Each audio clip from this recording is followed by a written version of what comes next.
In this video, I play only Fleet for 30 days. I start at unranked and try to see how high I can climb. Stick around for the journey because I honestly didn't expect that it would go the way that it went. Also, us both would appreciate it if you subscribe because once I hit 1,000 subs, I'm going to turn off ads for the channel because I don't want other people advertising things that I have no control over. You know what I'm saying? Anyways, let's get on with the video. Okay, so for day 1 and 2, I'm just going to combine them and re-paraphrase, what kind of word is that? I'm going to rephrase all of what I did on those days into a very, very short segment because I already have a video on it. It's in the top right corner, I think. So go check it out if you want a more detailed explanation. But essentially, I just played all my placement games in ranked and I placed at 914 elo. And after this, I started just getting destroyed. Granted, on day 3, I did hit this nice little reversal on this Olympia, but there were just some games that did not go well. And unfortunately, I don't have records of my elo at every day. But when I do this for my next character, I will do that. So I don't know my elo for every day, but I give updates throughout each day. Anyways, on day 1, I realized that I really need to utilize her offstage game because that's where her strengths are. I also realized that walling people out with fair maybe isn't the most optimal thing I can do because it makes me extremely predictable. And also, curiously, during the early days of me playing Fleet, I really didn't use side special all that often. Then moving on to day 4, I was very close to beating somebody in gold. I realized that I really have to focus on how my opponents try to recover because like I mentioned earlier, a lot of what she does is her offstage game really carries her. So I really have to focus on how my opponent recovers and their recovery paths so that I can predict what they're trying to do and then intercept them. On day 5, I lost to a Zedderburn that I should have beaten, but at the very least it was close. I tried to do what I mentioned yesterday. I tried to find an edge guard, but I really just couldn't do it. He simply mixed up his recovery paths too much and he was the better player. And on day 4 is when I really started to get down in the dumps because I kept on losing. On day 4, I recorded my elo at 764. I dropped from 914 to 764 in 6 days. And I think a lot of this day was just me realizing that this character, you have to understand her advantage state differently. It's a lot of prediction and not a lot of spamming attacks because I used to play Zedderburn before this video and that was a lot of just spamming attacks until you got something that worked. But you have to play a lot more calculated with Fleet. And at this point, after day 4, I realized I need to start playing in the morning, afternoon, and evening so that I improve more quickly. Because my original goal was to get to Platinum in 14 days, in 2 weeks. As you'll find out in this video, that did not happen. But it's okay because, well, you'll see. But it's alright. On the morning of day 5, I lost to a Loxodon and then an unranked Zedder. And again, still very frustrated with how this is going. At this point, I really started to dislike playing against Loxodon. In the afternoon, I started getting a little bit more motivated. I realized that in order to mix up my recoveries, I should try to go low, middle, and high rather than just go middle all the time, which really helped me improve. And in the evening, I ended up at 799 elo. I won against an Olympia, but lost to a Force Burn, although I did get this clip, so that was pretty cool. Okay, so do you know that thing when you play the game and you hit something really cool and you're like, wow, that was so good. And then you look back at the footage and you realize it was pretty terrible? Yeah, that's what happened here. But I ended the stock with pretty low %, so I'm pretty happy with it. You'll get the cool part after I'm done talking. And when I say cool, I mean impressive to me at the time.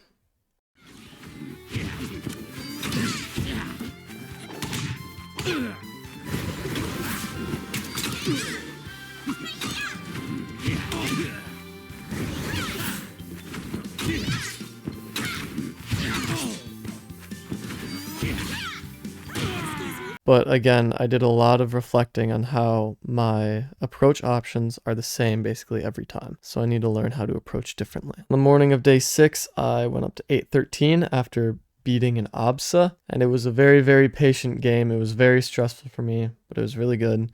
I learned how to play against Absa. You have to use a lot of parries because a lot of their attacks come from across the stage. They're very good at camping. On the afternoon of day 6, I ended up at 806 after losing to an Edalus, and again, they were very good games, and it was my first time playing against an Edalus, so I'm not very surprised that I lost. On the morning of day 7, I lost to a Maple, but I was really doing well in the end of game 3. Take a look.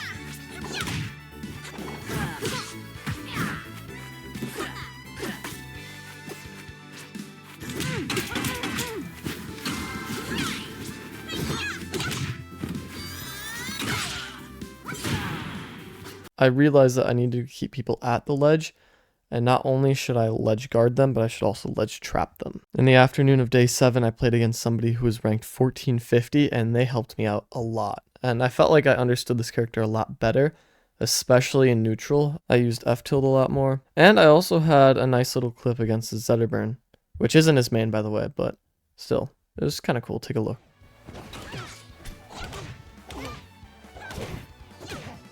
There, fine. After that, I hopped on ranked, and I then 3-stocked and then 2-stocked my next opponent, so hopefully that practice pays off. On the morning of day 8, I played against a Rast who just spammed down smash off of ledge, and I was getting annoyed with it, so I started spamming F smash, and he lost. That evening, I also played against somebody who spammed F smash, and I lost, because I don't know how to deal with it. It's very frustrating losing to people who spam F smash. I guess I kind of deserved it after the first game. Day 9, I did not have fun. I played against a Sandbagger, and it was just not ideal. On day 10, I played pretty well. I focused on what my opponent was doing, and that seemed to work out pretty well for me. I realized that I play better when the opponent gives me space, so when they have a rush down character, it's really hard for me to win. But I also realized that I don't like camping super much, and I really just want to go up and destroy somebody with a Rano, you know. But whatever, that's for another video. Day 11 was so frustrating for me, and although it looks like it shouldn't be frustrating because I'm hitting some pretty cool things, I won 2 out of our 14 games, and that was against the guy who is ranked 1450. And then I hopped on ranked, and then I lost against Eloxodon. He had a lower elo than me. I was so mad. That was not a good day for me. But day 12 was a huge day for me. I played against a fleet who was ranked 913 and I won, which means that I can get into gold. Also, the way the game ended was really, really good. I just popped off when I hit this, so take a look. Day 13, I lost against an Absa, but whatever, it was fun anyways. Day 14, I recorded my elo at 803, which was the same as it was at day 6, so that's super good. But hey, when you play ranked games like this, elo is never linear, so you can't expect to always be trending upwards. But the trend is that you should be trending upwards, you know? But unfortunately, that's not my trend. My trend overall has been down and then steady. Day 15 was the day that I realized that F-tilde is used to stuff out approaches on the ground. What a great revelation. Oh no, day 15 was the day that I made the Rasta rage quit. That was funny. Take a look at that. Oh, God.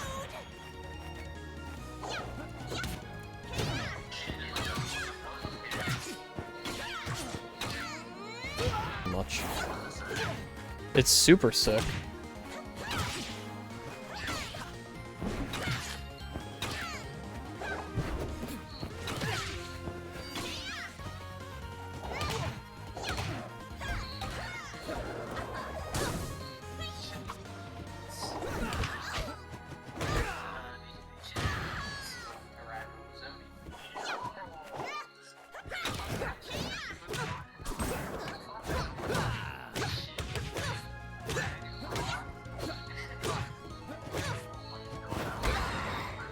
Easy.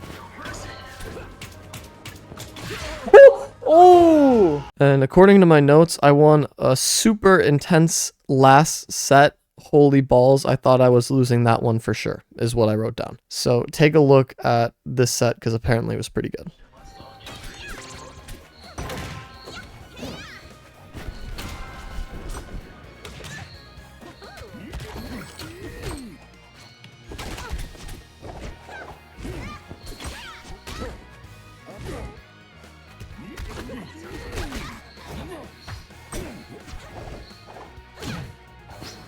Yes! I ended at 843 on day 15, which is the highest that I had been since the lowest I had been. And for a reminder, the lowest I had been was 764 on day 4, and this was day 17. And on day 17, I was 843. Also, I realized, so here's what I'm going to say. My notes say day 15 for day 17 because I didn't account for the first 2 days that I played Fleet. So if you hear me if you hear me say the wrong day for the day that it actually should be, I'm sorry about that, but I'm not re-recording this. I want to have fun making YouTube videos. I don't want to be miserable all the time anymore. On day 16, I realized that I need to wall out at all costs because my disadvantage is so bad in this game and I cannot understand it. I just press a bunch of keys on my keyboard and hope I get out of their combo. Oh, see, I did it again. Day 16 should have been day 18. Day 19, nothing new. Day 20, I lost to a silver but won to a gold, which is really odd, but that's just the way it goes sometimes. I recorded my elo at day 20 at 852, so a new height since day 7. Or day 6 or whatever. Day 21, I lost to a Zetterburn who was lower than me, which means I need Zetterburn practice. Day 22, I went to a local and went 0 for 4. So yeah, that's just the way it goes. On day 23, I lost against the Zetter, and then I clipped a Maple, so that was pretty cool. And what was also cool is that that Maple had a 6-game winning streak that I snapped, so good for me. Also on day 23, look at this clip.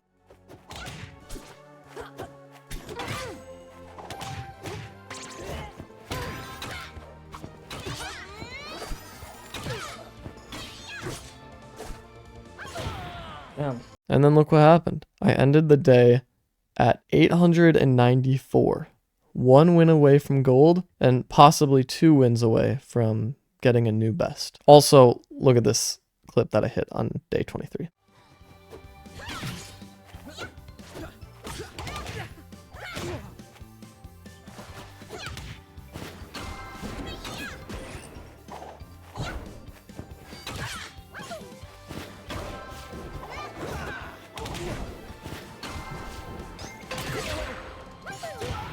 On day 24, I finally got into gold. I recorded my elo at 917, which was my highest ever. It took me 24 days to go from 914 to 917. So that was just amazing. And at this moment, on day 25, I realized that I can really outperform silver players, but gold players just body me. The skill difference between those two is just amazing. On the morning of day 26, I beat a 970-ish Crag, so that was pretty good. It was a good feeling knowing I can beat somebody so close to 1,000, but I still haven't beat anybody at 1,000. Later that day, I practiced against my friend who was at 1450, and I won against Zetterburn, which felt really good. So at this point, in the little challenge, I'm starting to feel pretty good. On day 27, I practiced alone because the servers were down and it was just my movement and advantage state. And the following day, it was really bad.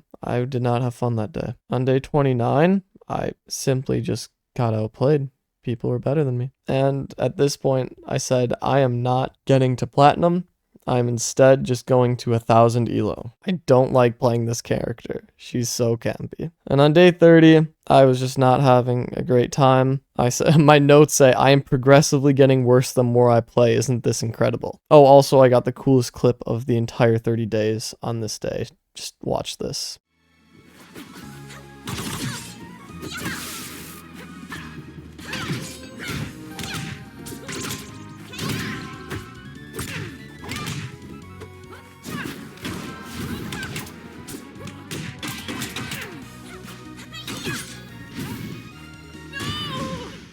And where did I end up? After my 30 days of playing, drumroll please, 899. one elo point away from gold, but that's just the way it goes. So over 30 days, I went from day 2, starting at 914, to day 6, where I went down to 764, and then on day 24, I reached 917, my highest ever, and a week later, I ended up at 899. On screen right now is a graph of my progression, and then now I'm going to split it up into weeks because I think it'll be interesting. Or not weeks, but every 5 days. So yeah, that's some cool information. I hope you enjoyed this video. Alright, before I sign off, I'm just going to tell you the progression of why I made this video the way I did, because originally I wanted to do getting Fleet to Platinum in 14 days, and then I realized, wow, that wasn't feasible, so then I tried just getting Fleet to Platinum, and then I did that for a while until I realized, wow, I'm starting to dislike this character quite a bit, so I'm just going to go to 1000 elo because I've never been at 1000 elo. And then I continued to dislike playing the character, so then I'm like, you know what, I'm just going to call it at 30 days. It's a nice even number. It's about a month, and it'll look good on YouTube. So that's why I decided to do it the way I did. Thanks for watching. Have a great day.